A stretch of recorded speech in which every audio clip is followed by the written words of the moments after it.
comprennent la question du Grand Israël et comment arriver au Grand Israël, effectivement, par une troisième guerre mondiale qui serait gagnée, parce que évidemment ces gens-là pensent la gagner, et c'est vrai qu'ils ont, sur le papier, ils doivent la gagner, ils ont la supériorité militaire, et ben peut-être que cette troisième guerre mondiale amènerait, avec peut-être des dégâts collatéraux de 500 millions de morts, mais qui seraient jamais que des gueux, des Arabes, voilà, et des dégâts collatéraux en France, notamment sur une guerre civile, parce que c'est un volet qu'il faut amener, c'est que s'il y a une troisième guerre mondiale, elle se passera évidemment pas chez nous dans un premier temps, mais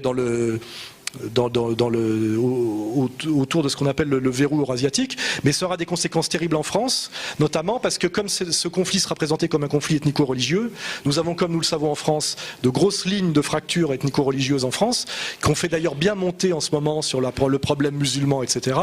Et tel que ça nous sera présenté, malheureusement, les guerres, c'est toujours... on peut définir une guerre par le fait qu'à un moment, il n'y a plus que deux camps possibles. C'est-à-dire qu'ils n'avaient plus le choix. Une guerre, c'est simple. C'est tes collabos ou résistants. Les pacifistes d'avant-guerre, on les a tous tués. Parce qu'ils voulaient simplement, ils disaient ni Angleterre, ni Allemagne. C'est probablement qu'ils avaient raison. Hein, ni Angleterre, ni Allemagne. Ben, c'est tu choisis Angleterre ou Allemagne. Voilà, et ben ça sera un peu comme ça, c'est tu choisis, t'es avec le monde avancé blanc judéo-chrétien de la démocratie ou t'es avec les bamboulas égorgeurs islamiques. C'est comme ça qu'on nous présentera le projet en France. Et quand tu regardes... Non mais c'est pour ça que c'est pas de la rigolade. Oui, non mais...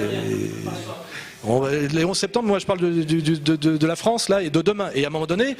ce choix qui nous sera fait sera un choix mortel, quoi qu'il arrive, parce que les gens comme moi qui diront c'est un faux choix, c'est un piège, évitons-le, nous sommes dans une situation où nous n'aurons pas le droit. Il faut bien que quand la loi martiale est déclarée, etc., vous êtes déserteur et on peut vous fusiller. Et puis quand aussi certains manipulateurs pervers, via le Qatar, commencent à aller financer les banlieues pour les réislamiser sur une ligne, etc., etc., on peut imaginer aussi qu'il y ait les idiots utiles qu'il faut, les agents de manipulation.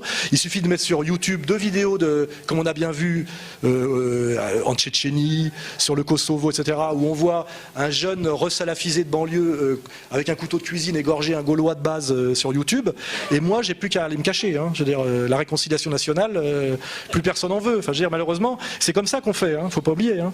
On tue 3 gosses, on fait un truc où les gens d'un seul coup, voilà, les explosions émotionnelles de haine, et là il n'y a plus de réflexion, de raison, etc.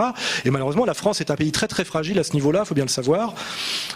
Pareil, un pays qui a des très grosses contradictions sociales liées à une trahison de nos élites pour des raisons de soumission à la logique bancaire et qui a intérêt à dévier un conflit social légitime en conflit ethnico-religieux. C'est leur intérêt. Et ils y travaillent. Et on sait que la droite sarkozyste y travaille, mais la gauche PS, j'ai pas tellement plus confiance en eux quand je vois leur composante sioniste qui est assez identifiable. Je ne les vois pas se voler au secours des musulmans, etc. Donc on est dans une situation française où malheureusement on risque d'être pris dans une logique de troisième guerre mondiale où déjà on sera impliqué militairement au niveau de nos soldats, mais ça aura un contre-coup sur la France déjà en termes d'approvisionnement, de désorganisation, de hausse des coûts du carburant, etc., etc., et des matières premières, mais aussi des tensions ethnico-religieuses en France très très dangereuses où on sera à un moment donné, sommé de choisir notre camp, je vous le dis, et les médias nous présenteront le monde libre, blanc, judéo-sioniste, ou le monde horrible des égorgeurs musulmans. Ça sera ça qui nous sera présenté comme alternative. Et avec les médias, etc., ça sera très difficile d'y échapper. Je vous dis, c'est comme les gens qui, à la fin des années 30, ont essayé d'échapper à la Deuxième Guerre mondiale. Ça s'appelle le destin des pacifistes européens, etc. Ils ont très mal fini. Et ils sont, face à l'histoire officielle, considérés comme des traîtres, des collabos et des déserteurs. Hein. C'est pas eux les héros de l'histoire. Hein. Les héros de l'histoire, c'est le mieux étant Mitterrand, c'est voilà, les résistants à Francisque, multicarte. Il vaut toujours mieux être du côté des vainqueurs, parce que comme c'est les vainqueurs qui écrivent le commentaire, en général...